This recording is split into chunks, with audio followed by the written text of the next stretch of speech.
We're live once again at the Meeting of the Minds, Advancement Services and Annual Giving Conference in sunny Pomona, California. I'm here. This is Bob Brudensky with my friend Brian Gawor. Hi, Brian. Hey, Bob. How you doing?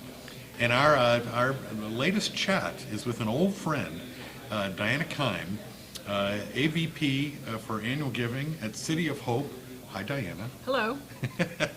I met Diana back earlier in her fundraising career at USC, and she remains a proud Trojan fan. I am. I believe I'm in your first book, if I remember correctly. That's yes. right. Oh, wow. So, wow. Now you're dating I yourself. do remember that. So fight on, and thank you for doing this. Thank you. And it's always great to check in with you.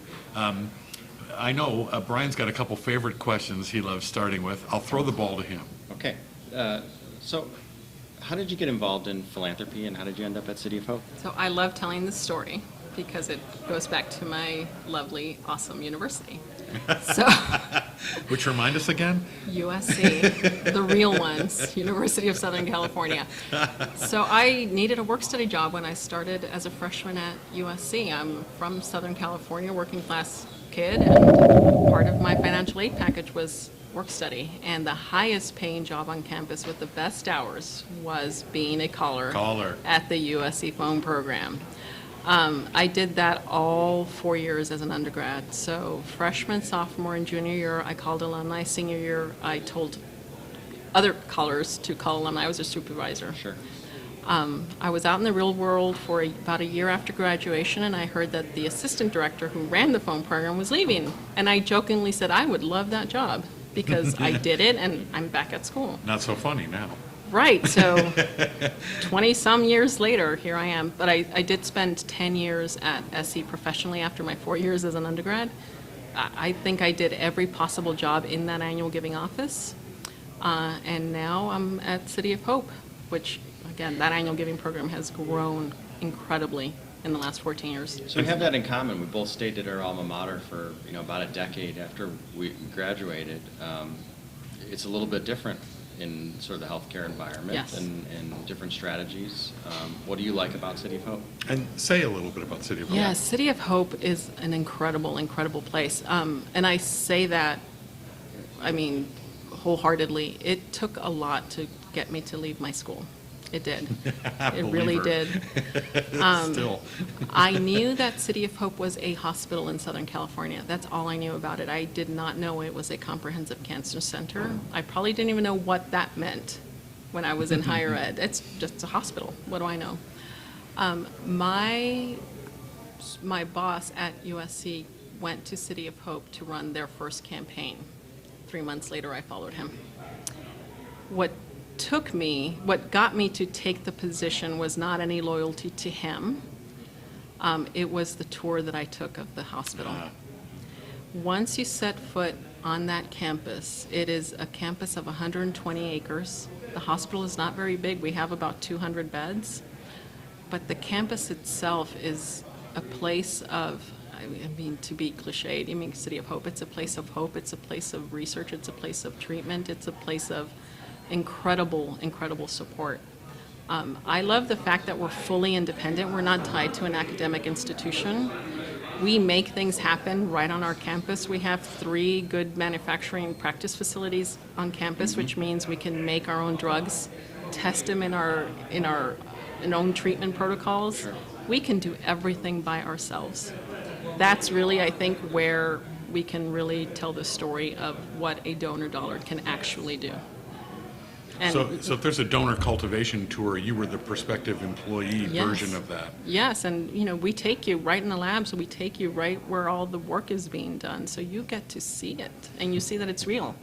So my job now is to make sure that I transfer that in writing, in phone calls, which, again, to me, the ultimate thing is getting on campus and talking to our patients and our researchers. That's what really, and it's different every day. So how do you do that? How do you, in a world where the average American is going to get 200 or more marketing messages a day, how do you translate that activity to, like you said, an email, a phone call, a letter? That's a great question. I think that the best way we can do it is, first of all, always stay top of mind. You know, our friend Lynn Wester would say that I am doing a horrible job because I'm in the mail every 2 weeks. Give people a break. Honestly, if I'm not in the mail, someone else is, and she shows us exactly that in her presentation. There's not a lot of gray with Lynn. No, there isn't, but I understand the point. Yeah. I think that by varying the types of messages that we send out, using all the channels, because seriously, if people are only doing one or two things, they're not really maximizing their reach. We, in our department in annual giving, which has grown from 2 to 9 people in the 14 years that I've been there, always make sure that we always say we need surround sound. Where's our surround sound? We need to make sure that our messages hit in every way possible. We do focus each month on a particular message. So one time we may be talking about a patient story. Sometimes it's an institutional message, but there's so many stories that can be told about City of Hope. It's actually not hard. We just have to make sure that we're hitting the right people, right? I think, to me, that is the harder part. Not what do we say, or how do we say it, who do we say it to? That's becoming harder in the donor acquisition world, in the non-higher ed space. So you just finished a session on what we call the anatomy of a direct mail program at my request, and thank you for that. What has impressed me about the direct mail program at City of Hope is sort of the diversity of approaches, the combination of ideas and strategies, if you will.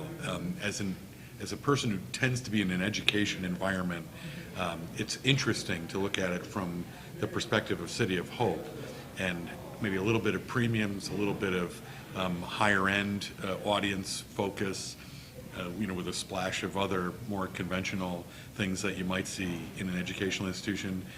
Without asking you to give that session over again, any way to sort of describe how you approach direct mail? Yeah, so I always start any session, regardless of what the topic is what is annual giving? I think people really need to think about what it is our job really is, and then you go toward that goal. Having been in the annual giving world forever, all of my adult life, I've heard it all. Oh, you're just the people who do direct mail. You know, we're treated like lowest on the totem pole. I'm at an institution that doesn't. Clearly you, Bob, know that that's not who we are. You're telling the world about it. So that also means that we're not the type of people who do the same thing over and over. And what I find with others is that they're sending the same type of mailings over and over. That does not work in non-higher ed. That was the first lesson I took when I came from higher ed to a hospital environment, that the letter just talking about what we do wasn't enough. And in fact, when I first got there, the messaging that was happening was, please help us meet our fundraising shortfall, which is not a case for giving. And No. inspiring. Well, you certainly don't want to say, hey, we've mismanaged all your past donations, please bail us out, which was essentially the message. Right. So we needed to change that.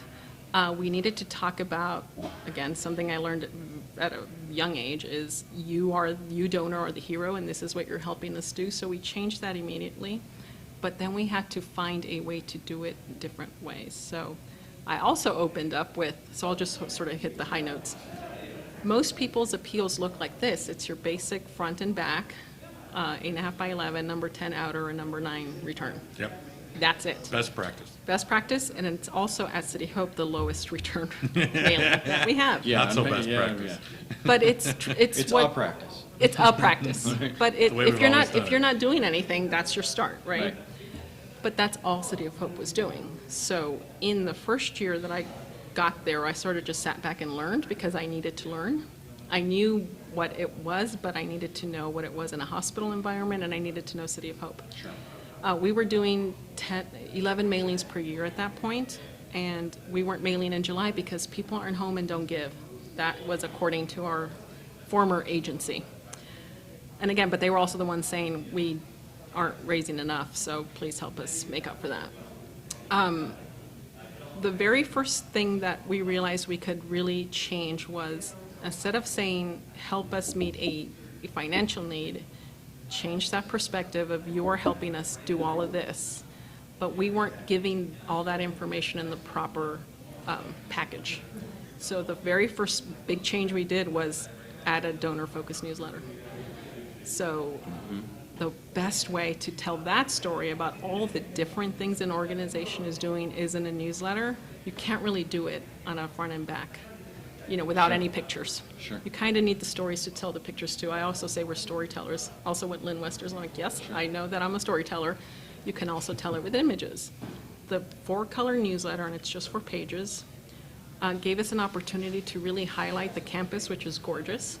This is where people come to get treatment and where they get their hope and get the best care possible. And look at all the great things that your dollars are doing for them. I spent $13,000 more in that first year and raised $600,000 more. Wow. Wow. So to me, I was like, okay, we have a great story. We have found a vehicle where we can really make an impact. And you better bet that ROI got me more money the next year. Well, what I love about that is that you're providing the tools for the donors to experience giving as a lifestyle. Yeah. Right? You're giving them the images, the things that they need to make this a consistent part of their lives, right? And that's ultimately what we know in the long run. That's what's going to translate to later being part of their wealth distribution as well too, and long-term ROI transform your organization, right? That's right. And Lynn said something very important. Don't just tell them, show them, right? Yeah. So that newsletter was a great way to show them as well as the telling. And for you, form followed function, right? Yeah. This was the delivery vehicle that you needed to tell the story visually and in print that you That were is trying correct. to tell. And again, that's just the first little thing that we did. It was a good win, though. It was a very good win. It's like I said, it got me more budget dollars the next year. What else can you do? Okay, what else can we do? So one of the big things that really works for us is corporate match programs. Absolutely. My program, I think, is as successful as it is. We raised $13 million a year. Last year in fiscal 18, that's what we raised, because of the incredible support City of Philanthropy gets from the corporate world. It's a win-win. They want to be seen as good citizens of the world, Yeah. right? And we are happy to have them along our side with us. So corporate philanthropy is a big business at City of Hope. They raise about $28 million per year. They're a whole department. They have 50 people on staff at City of Hope. But they have these incredible relationships that allow that allow other departments like mine to leverage their support. So let's say 3M is an incredible sponsor. They support 2 of our matches per year. Post-it, everyone loves Post-its, Right. and Scotch Brand, the tape people. So these are gifts that they are making to the institution anyway. They allow us to use them as match challenges to the annual giving audience. We get to put their logo on our outer envelope. That's what they're interested in. That's a teaser in It's a their te- direct mail. Right. It's Right, like it is there's a Post-it teaser. challenge. Right. And they will match your gift and give it twice, the impact, right? That's all on the outer envelope. Let me just ask you Sure. right there. You now see the power of that corporate sponsorship. Do you ever backtrack to life in academia and say, are we missing some opportunity with that? Or is it because you're such a cause that everybody... So I don't know, and in fact, I challenged those people in that session I just gave and say, please make sure, don't let this just slip by. You all have corporate sponsors of some kind who are already supporting you. Ask them to part you in a new way and give them the credit for increasing the support to your institution. That's what they want. We report to all 7 sponsors that they help us raise $19 million, since 2 years ago. That's what they talk about, not their $200,000 to us. And even as unfathomable as it might seem, some corporation may not want to support USC. Right. There's still plenty of facets to Yeah. USC Right. that would seem to be the right fit for the kind of partnership that you're enjoying at City of Hope. Yeah, Yeah. you might be surprised to find that solar panel company is particularly interested in your environmental house. Right. Yeah. Right, and there's plenty of examples like that, let alone your numerous partners on campus that provide your services, such as your food service and other. But I haven't seen anybody who's sort of connected those dots in higher education. No, it's tough. But it doesn't mean it can't be done. That's right. So just someone has to be the first. And so- I gave them lots of samples of how to do that, so we'll see. But you can't do it for them. I cannot. Well, yeah. imagine, Bob, if you had a database of hundreds of thousands of alumni and knew where they all worked. I'll be darned. This thing runs You itself. might be able to mine that for your top employers and reach out to some. I see some light bigwigs. bulbs going on everywhere. Yeah. But I interrupted. So you've No, got your that's okay. teaser on the Yeah, outside teaser. envelope, the power of that corporate program. Yeah, donors see such great value in that. They're like, well, my $25 is now $50. That's when I am going to do it. And in fact, I have so many people telling me that they only want to be communicated with when there's a match, that I actually had to create a solicitor code in the database for match people who only. only want match mailings. Interesting. So that also helps me reduce costs throughout the year, so I'm only There's the touching segment. them. So I'm only touching them when we have a match, and we have one every other month. So don't you think that that's such a key donor-centric thing? Yeah. They're saying, this is when you should solicit me. So we This- do it. This is. And this she is- knows that. And of course, the response rate when you do it is so incredibly It's high, right? Yep, and those matches just allow us to go deeper into our database because the value is there to the donor. I bet you if you well screen those donors, those would be probably your highest value donors to then later, maybe in their lives, go out and say, hey, would you like to provide a match for some special campaign? Because they Yeah. buy into that idea, right? That No, and I doubling. have to tell you, speaking of that, we actually have major gift donors who only want to give their major gift to the gift officer when there is a match in place. Seriously. You create your own culture. Yep. And that's what I'm saying, there's value in that match, in that corporate relationship, and value to the institution, to every donor. Yep. It doesn't just hit one type of donor. So that's become a prominent part of what we're calling direct mail at City At of City Hope. of Hope, yes. And we've got the donor newsletter. What else you got? We also have mid-level pieces, because we are also, again, we don't just tell the institution stories. We don't just recruit new donors and renew them and simply just upgrade them, get them to give more. We want to, feed the pipeline. That's very important in philanthropy nowadays. We are there to support the overall mission of the institution, and where the overall mission gets really achieved is when you bring in those higher level donors. Sure. Because they don't really, well, let's put it this way. What I have found at City of Hope is your average annual giving donor under $500 will give to that patient story, because it's a feel-good thing. They want to help Joe, who just conquered cancer. A person who's going to give at a higher level wants more of the facts and figures and what are you going to do and what clinical trial is up next. Is investment the wrong word? No, it's not. When it comes to major gifts, it absolutely is treated as an investment. And when it comes to patients, it's a gratitude gift from patients, right? And they're looking to invest into the future of the institution that they were just helped by. But when it comes to the annual gift donor, that same numbers message of this is what it'll do and this is what our studies show and this is how much we need to get to that next step in this clinical trial phase funding, that does not work with them. So we also still feel that that's an incredible story we need to tell, so who can we tell it to? And again, finding the right audience is so important.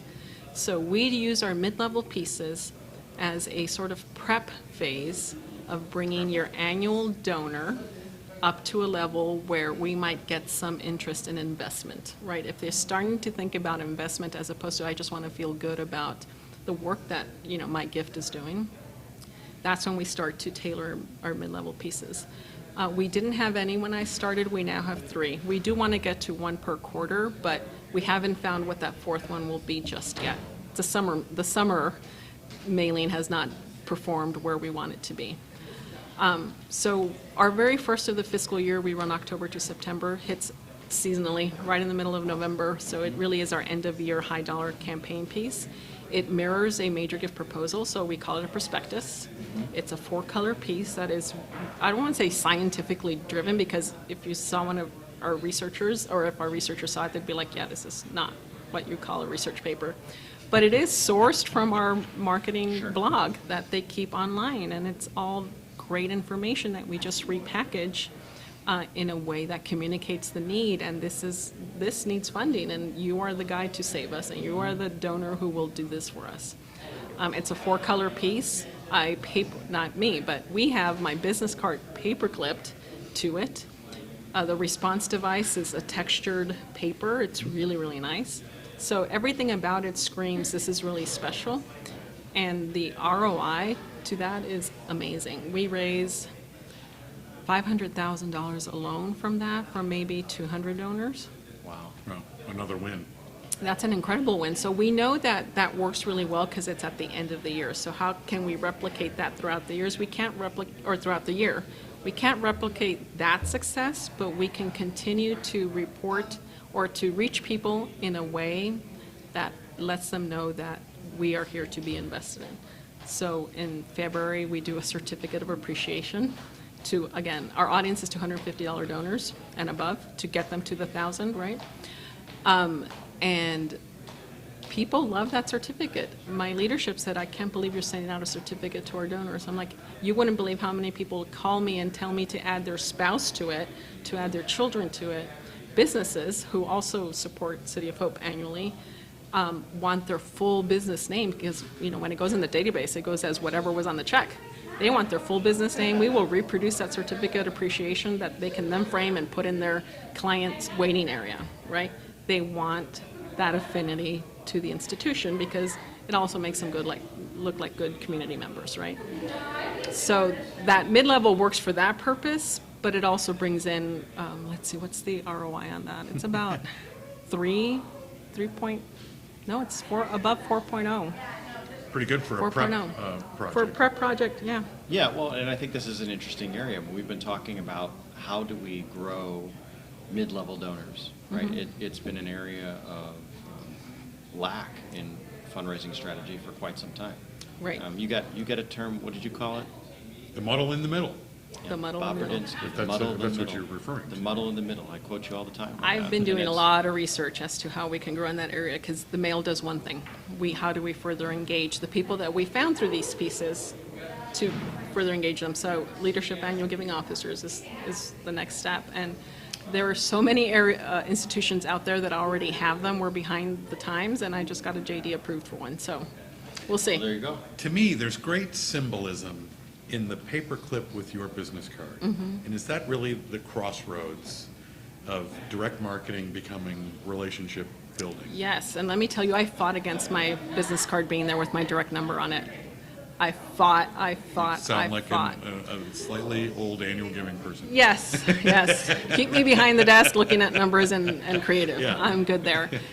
But, yeah, ROI. people, I have a person who calls every year because he got my business card and just makes his gift over the phone. Happy to take his call. I've had 2 other people call me and say, I really love what you're doing in immunotherapy. Let's say that was the theme for that year's prospectus.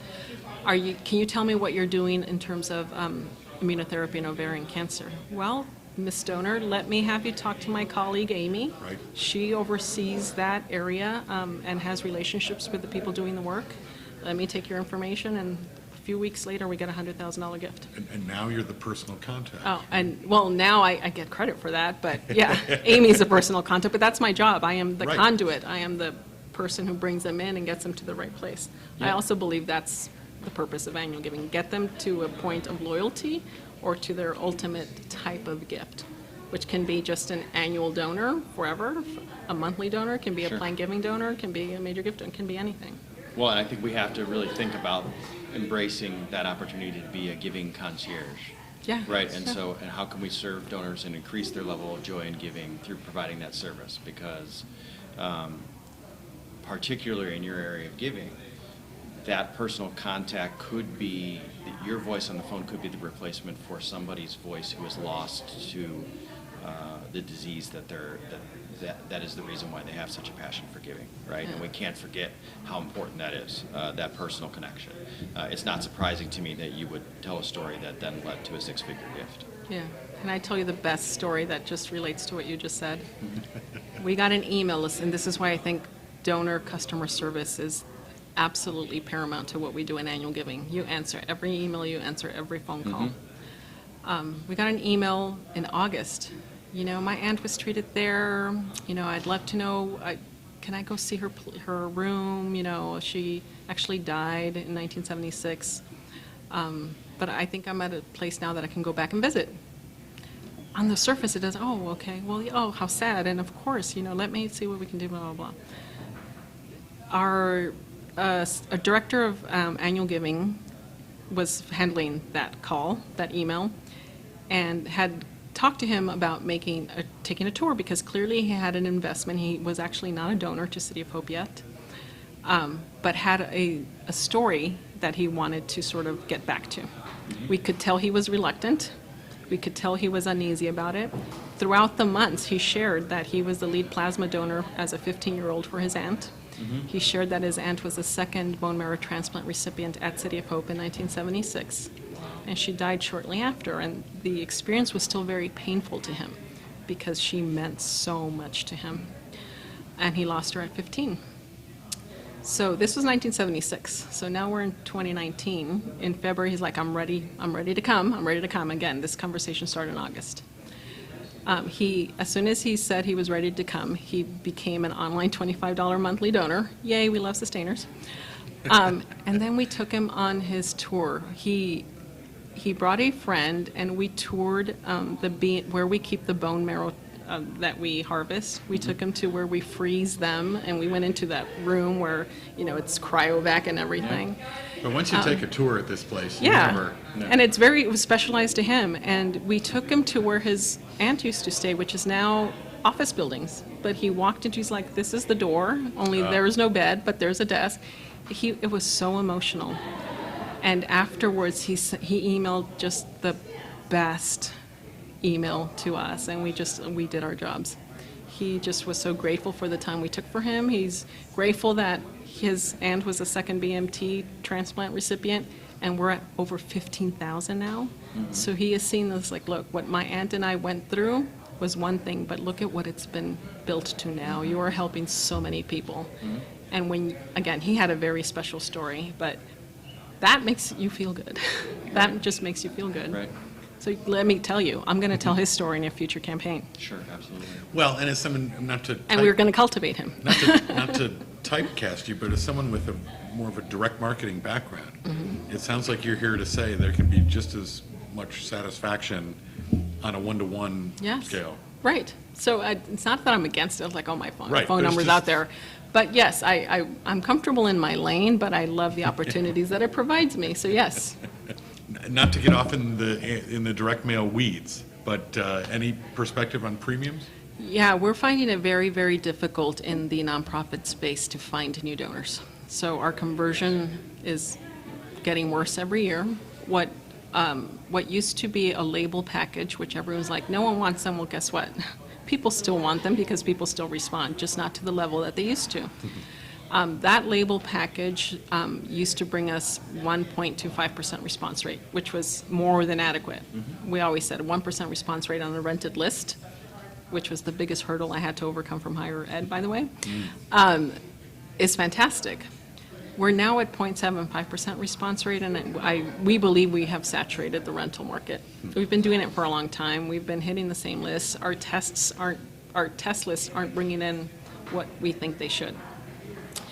So we are testing new ways to bring in a donor. When I first got here, you want to hear what our premiums were? Nail files, nail clippers, umbrellas. I was like, how does this relate to the mission, and what do you want people to do with these? Is there an obvious theme there? If there was one, I could never find it.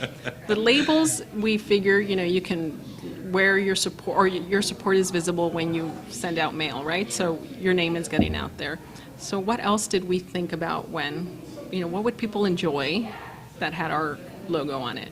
Well, we're in California, where, grocery bags are now the most evil things in the world.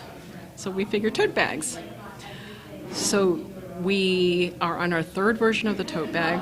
I just in the session reported that the tote bag is at a 2.24% response rate, which is fantastic. And visible. And visible because it's got our name and our website right on the outside of the tote bag, and images from campus. The first two iterations had images of our campus. The third one is more stripy and fun. That's the one getting 2.24%. The other got about 1.7. But again, just give people what they want, and if I can still get them back within the cost of investment within 18 months, I'm good, and that's where we are now.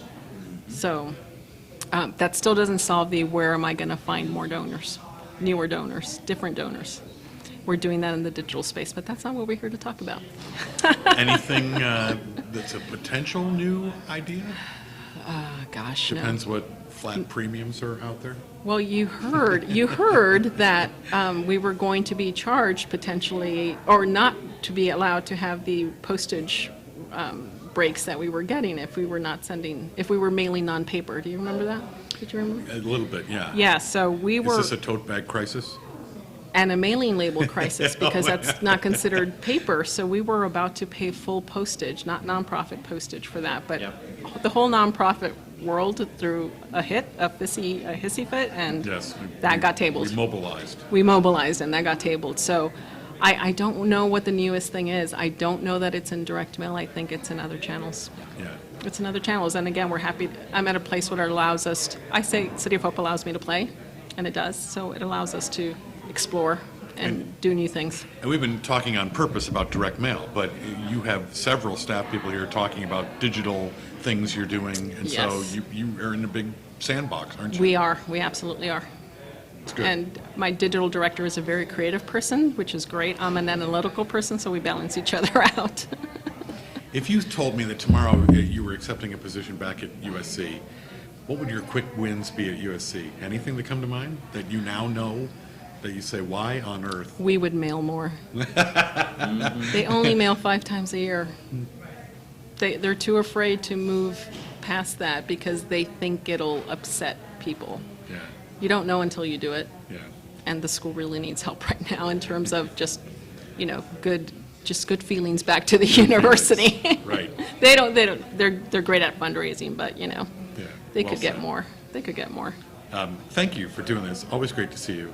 Ditto. And fight on. Fight on. You're the only person who always says that to me. I love it.